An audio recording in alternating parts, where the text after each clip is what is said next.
Bonjour Chloé, Bonjour Pablo. merci d'avoir accepté mon invitation. Chloé, tu es directrice adjointe de l'Institut Rousseau et tu as publié début septembre 2022 un ouvrage aux éditions de l'Aube, ça s'appelle D'une guerre à l'autre, l'Europe face à son destin. Alors, ce livre, tu l'avais publié 6 mois après le début du conflit russo-ukrainien. Tu en avais tiré certaines conclusions sur lesquelles on va revenir, notamment quant à l'impératif pour l'Europe de se constituer en tant que puissance pour répondre à cette menace, on va dire, de guerre sur son territoire. Enfin, c'est plus qu'une menace, hein, c'est une réalité de guerre sur son territoire. Maintenant, on est un an après le début de ce conflit, de cette guerre. Comment est-ce que tu qualifierais en fait ce conflit?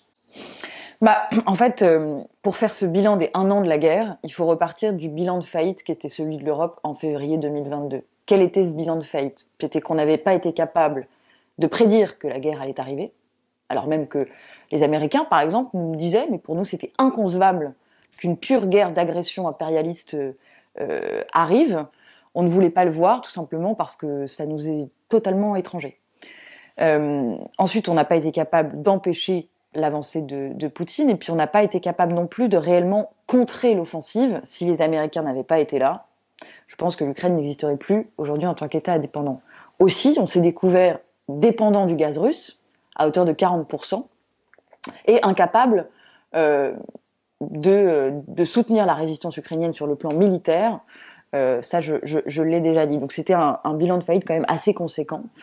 Et 1 an plus tard, ce qu'on peut dire, c'est que maintenant on a vraiment ouvert les yeux sur la menace que représentait Poutine. Même le RN et Bardella a changé d'avis et a dit qu'il s'était trompé sur son sujet. Oui, c'est dans l'opinion hier. Absolument. Donc on a les yeux ouverts, mais on reste un peu prostré.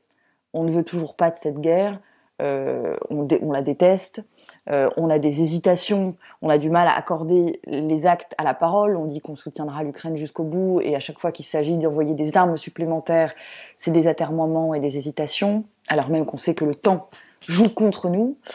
Euh, on n'a pas tiré toutes les conséquences, notamment en matière de notre dépendance vis-à-vis des régimes autoritaires. Je pense notamment à la Chine. On voit que l'Allemagne a beaucoup de mal à se défaire de sa dépendance commerciale vis-à-vis de la Chine. Enfin bon, voilà.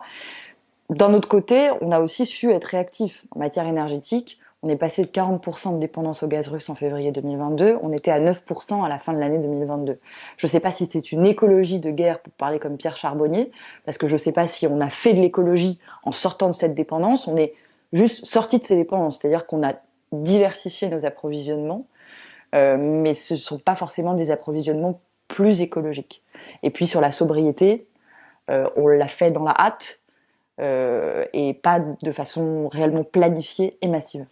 On va revenir sur ces questions écologiques, mais d'abord tu dis, oui, cette guerre, on la déteste, on ne veut pas la voir, on a des atermoiements sur est-ce qu'il faut envoyer des armes ou pas. Mais ça paraît quand même un peu normal de se poser ce genre de questions. C'est-à-dire que toi, tu serais partisane de répondre à toutes les demandes de la résistance ukrainienne, notamment en termes de livraison d'armes, c'est-à-dire à la fois des fusils, des armes au poing, des chars et des avions, avec le risque derrière d'une escalade militaire. Hein. Enfin, c'est ce qu'on répète en permanence, mais j'ai l'impression dans la façon dont tu viens de t'exprimer que toi, c'est ce que tu proposes, voire un engagement direct, peut-être des forces armées des États membres de l'Union européenne. Mmh. Alors, première chose, nous ne porterons jamais la responsabilité de l'escalade. Celui qui la porte, c'est l'envahisseur qui commet des crimes de guerre et c'est l'envahisseur qui annexe de façon unilatérale tout un pan du territoire ukrainien récemment. Donc on ne porte pas la responsabilité de l'escalade et le droit international est de notre côté puisque la charte des Nations Unies prévoit que lorsqu'un pays est illégalement agressé et envahi, on a le droit de le soutenir militairement et de lui fournir des armes. Donc le droit international est de notre côté. Sur la peur que cela dérive parce qu'on est face à une puissance nucléaire, j'entends bien, moi aussi j'ai peur. Et d'ailleurs, Vladimir Poutine joue là-dessus, puisqu'il ne cesse d'agiter la menace nucléaire, c'est son dernier joker. Mais d'une part, je pense qu'il ne faut pas non plus toujours surinterpréter ses propos. On voit bien que la Chine, notamment, qui est son principal allié, a déjà fait savoir que c'était inacceptable de faire cela. Et en fait, il faut bien voir que ce qu'il faut faire en Ukraine, il ne faut pas humilier la Russie ou l'écraser ou je ne sais quoi, c'est pas le sujet. Il faut simplement que notre pouvoir arrête le pouvoir de Poutine, pour parler comme Montesquieu, c'est-à-dire le dissuader de poursuivre sa guerre et d'en ouvrir d'autres, comme par exemple en Moldavie. Pour ça, il faut installer un rapport de force sur le terrain, il faut soutenir ceux qui résistent à Poutine. Aujourd'hui, c'est l'Ukraine.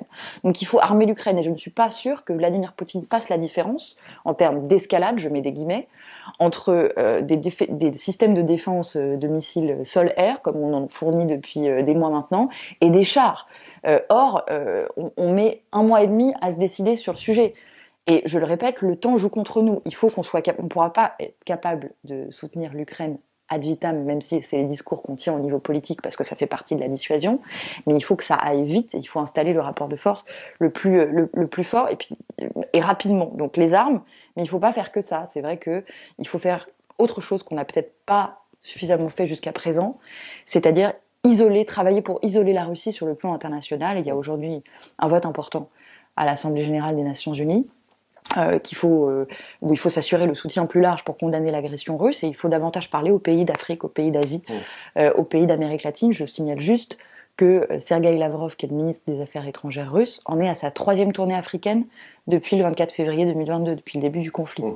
Où est l'Europe dans tout ça? On va revenir sur la question des pays africains et en fait du reste du monde qui regarde aussi cette guerre russo-ukrainienne. Mais d'abord, il y a un mot que tu n'as pas utilisé, c'est dans le cadre de la résolution, entre guillemets, de cette guerre russo-ukrainienne, c'est le mot de négociation. Le philosophe allemand Jürgen Habermas a fait une tribune hier qui a été publiée dans Le Monde, où il dit, voilà, maintenant, il y a eu 1 an de conflit, maintenant c'est bon, stop, il faut passer aux négociations. Bon, je ne sais pas trop comment est-ce qu'on peut mettre aujourd'hui autour d'une table de négociation les Russes et les Ukrainiens et éventuellement des tierces acteurs comme l'Union européenne ou même les pays africains ou les pays d'Asie du Sud-Est. Mais se pose la question de sur quoi en fait on pourrait commencer à négocier dans la mesure où aujourd'hui bon, le problème de la Crimée et du Donbass, c'est-à-dire le problème de l'intégrité territoriale de l'Ukraine, semble être le seul problème pour les Ukrainiens et pour les Russes. C'est-à-dire et je vois pas comment est-ce qu'on on pourrait même imaginer un minimum de consensus sur ce sujet-là, de trouver un entre-deux, quoi. Genre, ils disent, ah bah oui, mais finalement, on vous laisse 1/8 du Donbass, et puis nous, on récupère les 7/8. Enfin, j'arrive pas très bien à comprendre. Mais est-ce que toi, comme tu n'as pas utilisé le mot négociation là dans la réponse aux 2 questions que je t'ai posées, est-ce que quand même tu penses que ce conflit, au bout d'un moment, doit se résoudre par de la négociation? Forcément, ce conflit se terminera par une négociation, comme tous les conflits armés. Alors il y a négociation et armistice. Armistice, c'est quand un pays dit stop, j'en peux plus. Et là, généralement, dans le cadre des négociations de paix, ce pays-là se fait, on va dire, écraser, je mets des guillemets. Soit il y a une négociation, mais là encore, la négociation, elle ne peut s'ouvrir que sur un rapport de force. Là, on est dans une guerre où il y a des 2 côtés des objectifs qui sont existentiels. Pour l'Ukraine, c'est son existence même en tant qu'État indépendant. Et pour la Russie, c'est le pouvoir de Vladimir Poutine, qui est un pouvoir qui se consolide dans la guerre. Vladimir Poutine a toujours fait la guerre depuis qu'il est à la tête de la Fédération de Russie. Donc négociation, moi, c'est un terme il faut qu'elles arrivent, et on a intérêt, parce que mais il y elle a peut quand même d'autres arriver dès choses. maintenant. Mais non, mais personne ne veut négocier. Enfin, vous avez l'impression que Vladimir Poutine tu as l'impression que Vladimir Poutine est prêt à négocier, pas du tout. Il n'est pas du tout prêt. Mais en fait, ça va être quelque chose de très difficile à calibrer pour nous, parce qu'à la fois, on a intérêt à ce que ça se termine rapidement. Mais en même temps, si ça se termine là, ça se fera en s'asseyant sur le droit international. Et il faut voir après quelles sont les conséquences de ça sur notre propre sécurité. Parce que ça voudra dire, si on pousse à des négociations qui sont mal ficelées, qu'une puissance nucléaire peut attaquer tout le monde. Comme c'est une puissance nucléaire, on ne va pas aller trop la chercher. Et donc ça, c'est une incitation à la course à l'armement nucléaire, parce que ça veut dire que quand on a la bombe, en fait, on peut faire ce qu'on veut, on peut envahir qui on veut, et puis on n'osera pas venir nous chercher. Et pour l'immensité des pays qui n'ont pas la bombe nucléaire, aujourd'hui, comment voulez-vous qu'elles interprètent ce conflit? Donc je pense que ce sera pour nous très difficile à calibrer. La question de la Crimée va être compliquée parce qu'on ne l'a pas reconnue. En droit international, c'est du territoire ukrainien et la position diplomatique de la France et de l'Europe, c'est de dire que la Crimée appartient à l'Ukraine. Et les Ukrainiens aussi, hein, disent que ça leur Absolument, appartient. et que va-t-on faire si le rapport de force n'évolue pas favorablement en notre faveur? À un moment, il va falloir qu'on sorte de ce conflit. Donc, personne ne sait comment ça va se terminer, cette affaire.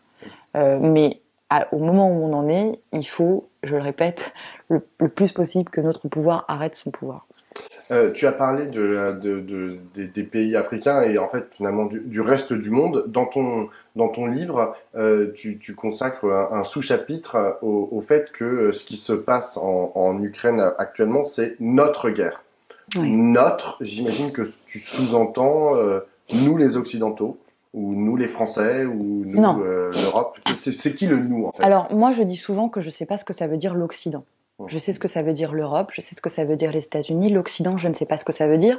D'ailleurs, Vladimir Poutine utilise beaucoup ce terme pour la simple raison qu'il ne nous est pas favorable. Il sonne de façon négative dans les oreilles, notamment de ce qu'on appelle le Sud global, et c'est précisément la raison pour laquelle il l'utilise, alors que la réalité, c'est que, et c'est pour ça que je dis que c'est une guerre européenne et un moment européen, Vladimir Poutine mène une guerre depuis le départ contre l'Europe, contre le pouvoir d'attractivité qu'exerce l'Europe sur les pays de sa périphérie qu'il considère comme appartenant au monde russe. Donc l'Ukraine, la Biélorussie, la Moldavie. Il faut savoir que Vladimir Poutine a essayé, depuis la fin des années 90, de consolider ce qu'il appelle le monde russe en créant, par exemple, la communauté économique eurasiatique, puis l'Union économique eurasiatique, sur le même modèle que l'Union européenne. Il avait créé une commission, comme la Commission européenne, un marché, une union douanière.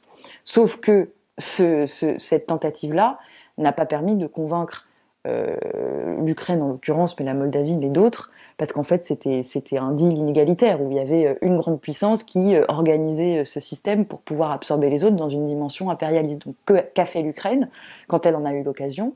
Elle s'est tournée vers l'Europe pour signer un accord d'association. C'est bien là qu'a commencé le conflit en Ukraine avec la déstabilisation du Donbass et l'annexion de la Crimée. Donc Vladimir Poutine est en guerre contre l'Europe, est en guerre contre l'Union européenne et contre le pouvoir d'attractivité qu'elle exerce sur les pays de son pourtour, parce que c'est un danger pour son régime aussi. Il y a juste un point dont tu ne parles pas, il y a la question de l'OTAN, qui est quand même centrale et qui est une des raisons aussi pour lesquelles on explique que Vladimir Poutine, au bout d'un moment, a commencé à agresser l'Ukraine. Et le fait que une grande partie des pays de l'Union européenne soient membres de l'OTAN et quand même et que genre tous les missiles en Pologne soient pointés vers la Russie, c'est quand même quelque chose d'important et pour le coup qui peut renforcer. Moi, je suis assez d'accord avec toi sur la question de l'Occident. Je pense que c'est une chimère, mais qui est une chimère qui est, comment on dit, autoréalisatrice, quoi. Enfin, je veux dire, Totalement. en fait, ce bloc, effectivement, c'est un fantasme, mais il produit des réalités tangibles et l'OTAN est une de ces réalités-là. Bah, en fait, en 2021 et en février 2022, il n'était pas question que l'Ukraine intègre l'OTAN, je crois. Cette question a été écartée en 2008. Et aujourd'hui, on a plutôt tendance à croire qu'en fait, si elle l'avait intégrée, Vladimir Poutine n'aurait pas attaqué. Donc il faut faire attention. L'OTAN est une organisation défensive. Je ne crois pas que l'OTAN ait jamais cherché à déstabiliser. L'OTAN, ce sont des pays membres. Et chercher à déstabiliser les élections en Russie, comme la Russie le fait depuis 15 ans chez nous, ou chercher à porter atteinte à l'intégrité territoriale de la Russie, quand la Russie porte atteinte systématiquement depuis 20 ans à l'intégrité territoriale de ses voisins. Donc il faut faire attention quand même avec cette lecture qui a été imposée par la Russie et qui a été reprise par un certain nombre de personnes chez nous. Il n'y a pas d'équivalence à faire et ça ne peut jamais justifier l'agression de Poutine en Ukraine. Bien sûr. Je reviens en fait sur la question du reste du monde, parce que donc tu disais notre guerre, donc c'est un notre européen, c'est un nous européen, mais il y a le reste du monde, et comme le dit Bertrand Badi, c'est une guerre mondialisée qui a des répercussions, ce conflit russo-ukrainien, dans l'ensemble du monde, notamment sur les questions d'énergie dont tu as parlé, sur les questions alimentaires aussi. Il y a des endroits, notamment il y a des pays africains qui souffrent énormément de cette guerre russo-ukrainienne, avec des risques de famine qui commencent à être de plus en plus importants. Tu as parlé de ce vote aux Nations Unies, il y en a eu d'autres, des votes aux Nations Unies, et on a vu que, en gros, une grande partie des pays africains, une partie des pays d'Asie du Sud-Est se sont abstenus de condamner la Russie. Comment est-ce que tu l'expliques? Et surtout, alors, dans ton livre, tu avances quelques explications.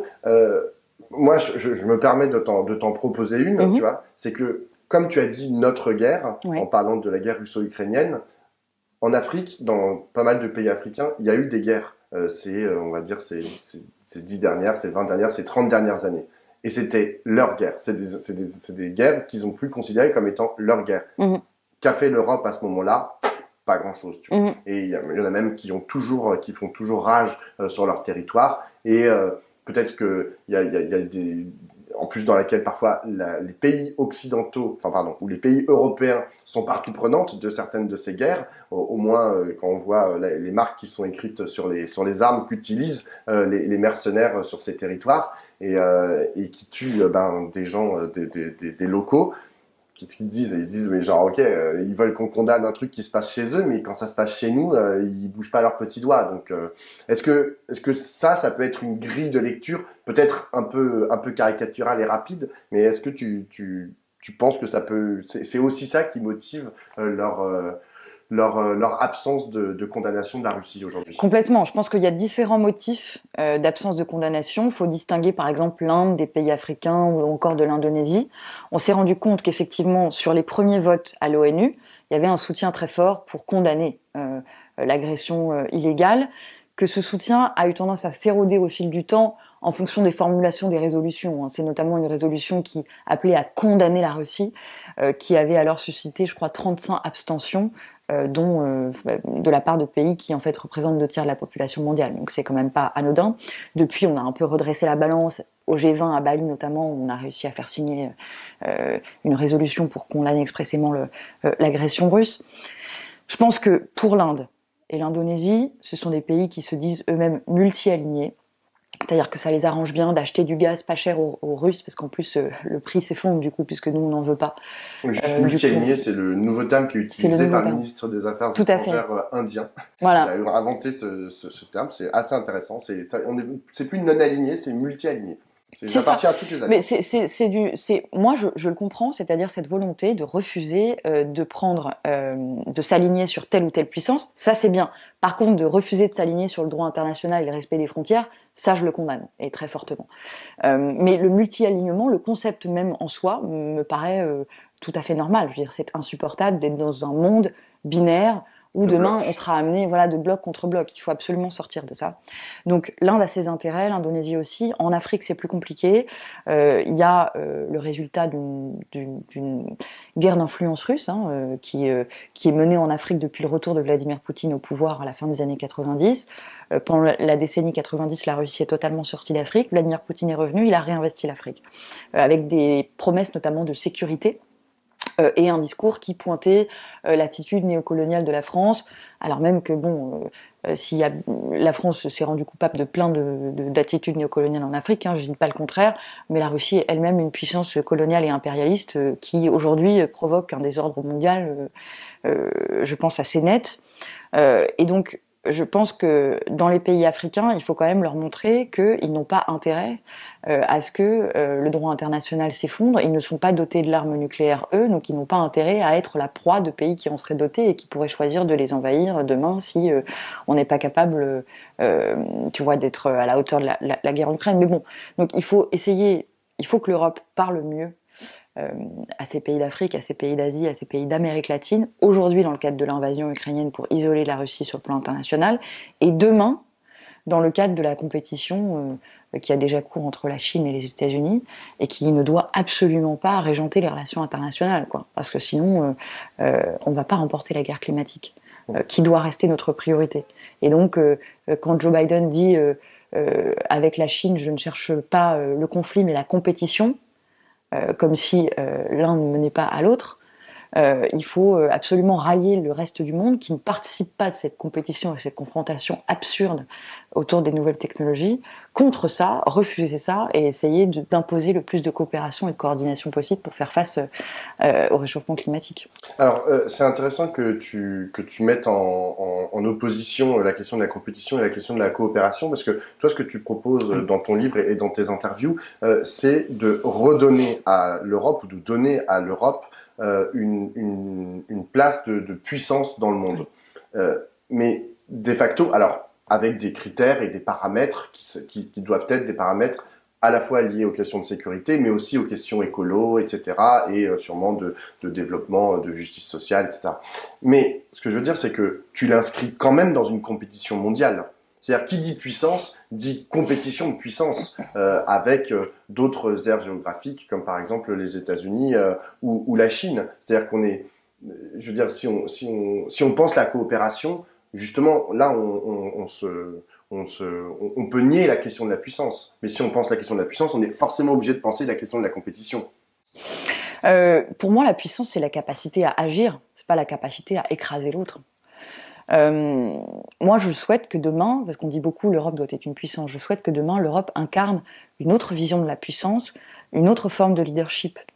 Je ne suis pas certaine, si tu veux, que ce qui se passe entre les États-Unis et la Chine, c'est quoi? C'est une compétition dont le cœur est la maîtrise des nouvelles technologies et notamment de l'intelligence artificielle. C'est la compétition pour la compétition, parce que l'autre se met à financer la recherche massive dans l'intelligence artificielle et que ça va amener des gisements de croissance et je ne sais quel, et ben l'autre est obligé de faire la même ça n'a pas de fin, si tu veux. Moi, je m'intéresse aux fins de tout ça, aux fins de la puissance. Quelle doit être la finalité de notre puissance? Ça doit être de faciliter la paix et l'écologie. Pour moi, comment est-ce qu'on fait ça? Bon, il faut qu'on se dote, pour être crédible et pour nous protéger nous-mêmes, évidemment, des attributs classiques de la puissance. Une armée conséquente, une capacité militaire, une industrie de défense, une industrie tout court, une diplomatie. Et puis ensuite, il faut regarder ce que les ressorts de la puissance européenne. C'est une puissance économique et normative grâce à son marché, qui a plein de défauts, qui a été mal construit, on le sait, mais qui est le premier marché de consommateurs au monde, de consommateurs par ailleurs assez éduqués, relativement au reste du monde, et donc tout le monde veut accéder à notre marché. D'accord ? Tout le monde veut nous vendre des choses.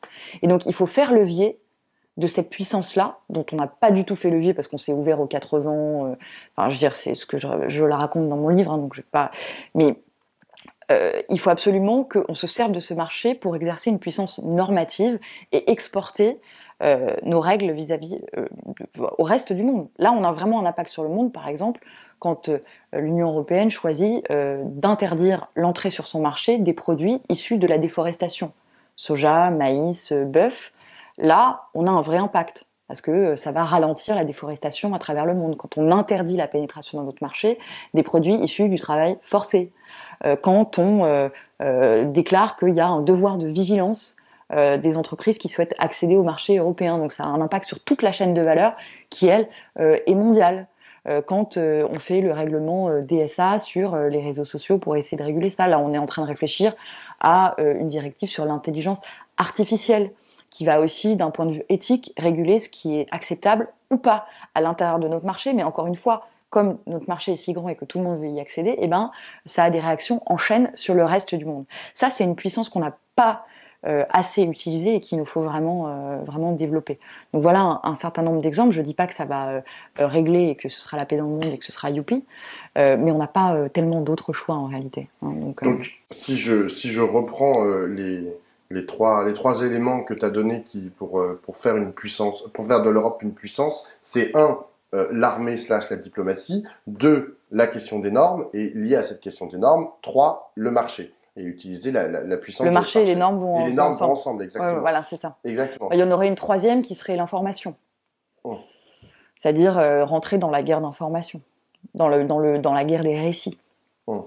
Ce que fait la Chine, ce que fait la Russie, ce que nous ne faisons pas. C'est-à-dire que nous sommes dans la défensive, mais nous ne portons pas un récit offensif de nous-mêmes et de notre rôle. C'est-à-dire que la Russie a des fermes à bottes, répand la désinformation. En Afrique, on en voit clairement les conséquences. Hein. Et la Chine, pareil, développe un récit, elle le martèle, c'est toujours le même. La Chine, certes, devient une grande puissance, mais elle le fait dans une logique gagnant-gagnant. Elle est pour le respect des frontières, l'intégrité territoriale, pour la prospérité dans le monde. Ça, c'est le récit chinois. Et puis récemment, depuis le Covid, il y a ce qu'on appelle la diplomatie du loup solitaire, donc, je ne sais plus exactement le terme, mais où ils ont un discours un peu plus offensif. La Russie, c'est l'Occident est mauvais, veut dominer le monde, ralliez-nous à votre cause, etc. Ils sont impérialistes. Bon. Donc ils ont un récit. Nous, il faut qu'on porte le récit de la coopération, pour le coup, je pense. Oui, le problème, c'est que eux, tu parles de récits qui sont monolithiques parce que très liés en fait à la puissance de l'appareil d'État. Ouais. Nous, on est dans des démocraties qui quand même marchent un peu mieux que la démocratie chinoise et que la démocratie russe.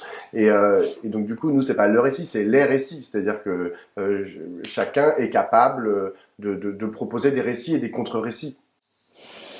Non, je pense qu'il y a quelque chose qui se dégage quand même. Je crois que d'ailleurs, la guerre en Ukraine nous a montré ce qu'être européen voulait dire.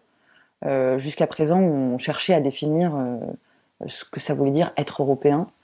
Et beaucoup, depuis des décennies, avaient essayé de susciter un sentiment d'appartenance à l'Europe qui, là, à travers la guerre en Ukraine, est apparu subitement. Les Ukrainiens nous ont montré qu'être européen, c'était vouloir appartenir à un modèle de civilisation, un mode de vie basé sur un certain nombre d'institutions, de droits, de coutumes, de systèmes de régulation sociale, écologique, de valeurs. Alors que je rappelle que pendant 10 ans d'ailleurs, les extrêmes droites sur notre sol nous avaient répété qu'être européen c'était être blanc et chrétien. Aujourd'hui on a un autre récit et on a un sentiment d'appartenance à l'Europe en tant qu'elle nous permet de protéger ce mode de vie que nous partageons entre plusieurs nations. Et puis c'est une guerre aussi qui nous a montré que amour de la nation et amour de l'Europe allaient de pair, n'étaient pas contradictoires. Donc il y a quand même un nouveau récit qui a émergé à travers cette guerre qu'il nous faut continuer de nourrir. Mais je crois que le récit que doit porter l'Europe, c'est pour lutter contre le réchauffement climatique, il va falloir coopérer, parce qu'on est c'est pas possible de le faire autrement.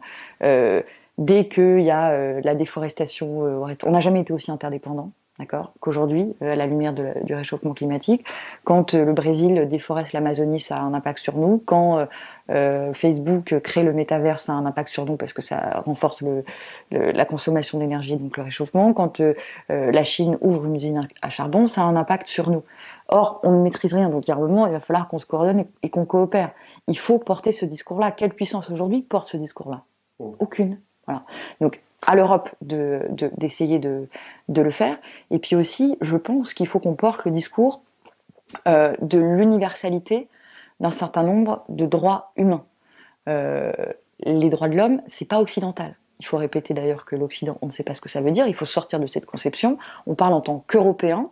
Et beaucoup de pays, notamment la Chine, ont construit un récit en disant non, mais les droits de l'homme, c'est occidental.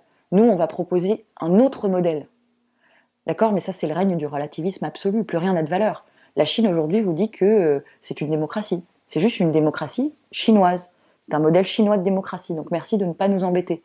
Mais donc, elle entretient une sorte de flou et de relativisme dont il faut sortir. Et je pense que l'Europe doit affirmer, à la lumière de la résistance en Iran, on voit bien, et même en Chine, contre les mesures de restriction Covid, etc., on voit bien que la résistance à l'oppression,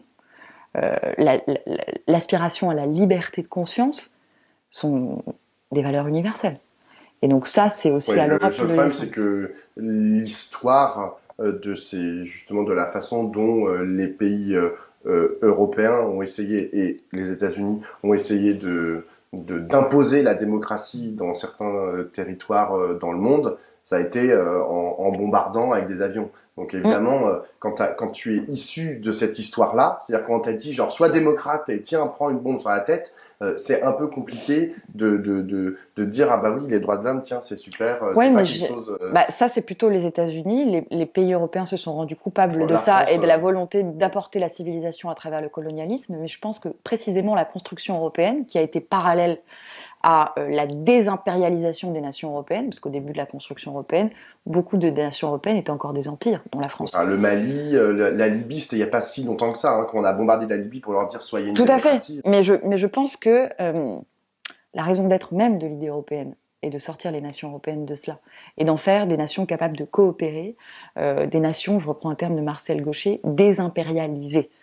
Et ce qu'on a inventé en Europe comme modèle de coordination et de coopération, je crois que ça a quand même une valeur d'exemple sur le plan cosmopolitique, même si c'est pas parfait encore une fois, mais c'est quelque chose d'intéressant. Donc je pense que en fait l'Europe, c'est un continent qui a inventé tout et son contraire.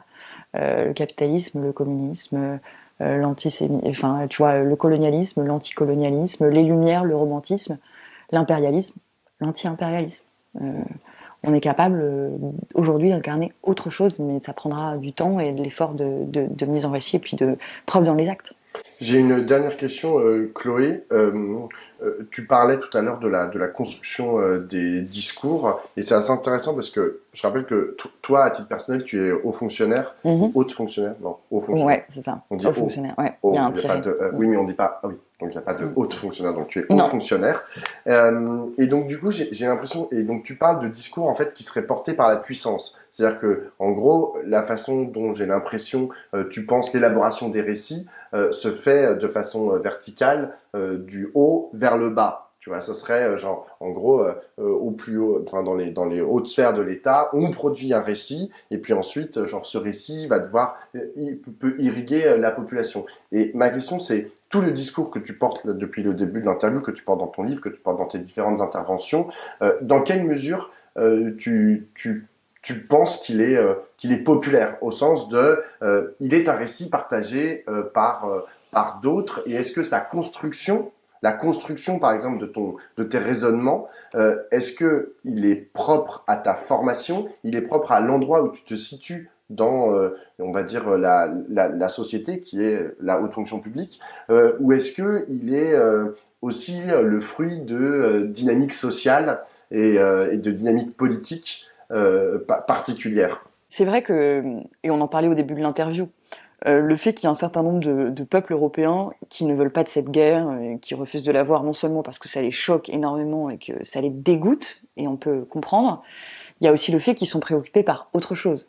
On le voit, notamment dans les sondages en France, la première préoccupation, le pouvoir d'achat, vient ensuite l'écologie, la peur de voir l'environnement se dégrader, l'éducation de ses enfants, et c'est bien normal.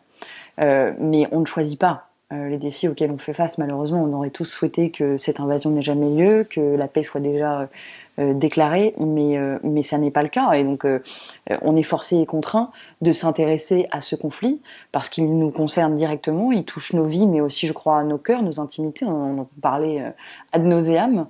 Donc on n'a pas le choix que de s'y intéresser et d'essayer de penser la façon dont on peut non seulement y réagir, mais par la suite faire en sorte de façon offensive qu'il n'arrive plus jamais. J'ai bien conscience que la géopolitique, c'est pas forcément quelque chose de populaire. C'est-à-dire qu'à la fois ça inquiète les gens, ça les touche, mais ça fait jamais vraiment partie de leurs préoccupations quotidiennes. Mais en fait, moi, je pense que c'est dommage parce qu'il ne faut pas laisser la géopolitique aux chefs d'État. Il ne faut pas laisser les relations internationales à une poignée d'hommes forts qui vont décider pour les milliards d'habitants qui habitent cette terre. Il faut que les sociétés civiles fassent irruption résolument dans les relations internationales, surtout à l'heure de la crise climatique. Je veux dire, regardez les photos des sommets des chefs d'État. C'est que des hommes. Regardez la façon dont le conflit entre l'Azerbaïdjan et l'Arménie a été réglé dans une salle autour d'un verre de whisky entre 4 personnes, que des hommes. Oui. Donc les relations internationales restent un archaïsme dont on n'a pas idée, un espèce d'entre-gens où quelques personnes décident pour l'ensemble de la planète. Donc ça peut paraître, comment dire, en l'air quand on quand on s'intéresse à la géopolitique et quand on dit voilà quelle doit être nos stratégies. On sait bien que c'est pas ce qui préoccupe en premier les gens, mais je trouve que c'est dommage parce que encore une fois, à l'heure du réchauffement climatique, on n'a pas d'autre choix que de s'intéresser à ce qui se passe au niveau international. Merci beaucoup, Chloé. Merci beaucoup, Pablo.